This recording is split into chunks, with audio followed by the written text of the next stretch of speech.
सहर के चेहरे पर जमी हुई हैरत और गुस्से के तह गहरी होती गई। वकार ने मरियम का हाथ थामा ही था कि सहर तेजी से आगे आई और हाथ झटक कर अलग कर दिया। वाह मरियम, ये था तुम्हारा वादा, ना मेरे दरमियान आओगी, यही तुम्हारी दोस्ती थी। मरियम सहम गई, मगर वकार ने पहली बार सख्त लहजे में कहा, सहर ये कोई मुकाबला नहीं, मैं इंसान हूँ, कोई इनाम नहीं जिस पर दावा किया जाए। सहर के आंखों में आंसू चमके, तो अब सब कुछ खत्म, मेरे सालों की मेहनत, ख्याल, मोहब्बत बस यूं ही। वकार ने आहिस्ता से कहा, मोहब्बत जबरदस्ती नहीं होती सहर, और न एहसासात बदले जा सकते हैं। सहर ने मरियम की तरफ देखा, वो आंखें जिनमें कभी दोस्ती थी अब सिर्फ टूटा हुआ भरोसा था। याद रखना तुम दोनों ने मुझे खोया है, सिर्फ एक शख्स नहीं, एक पूरी सच्चाई।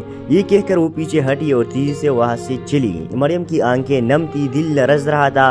वकार ने उसके करीब आकर धीमे लहजे में पूछा, अब भी डर लग रहा है? मरियम ने ईसा से सर झुकाकर कहा, हाँ, लेकिन तुम्हारे साथ शायद कम लगता है। वकार मुस्कुरा दिया, वो पहली नरम मुस्कुराहट जिसने सारी परेशानियों को लम्हा भर चुप कर दिया। दोनों आगे बढ़े, मगर पीछे के ही एक रिश्ता टूट चुका था और उसकी गूंज आने वाले दिनों में जरूर सुनाई देने वाली थी। सहर अगले चंद दिन यूनिवर्सिटी में नजर ही न आई, न क्लासेस में, न केपे में, न किसी ग्रुप चीट में।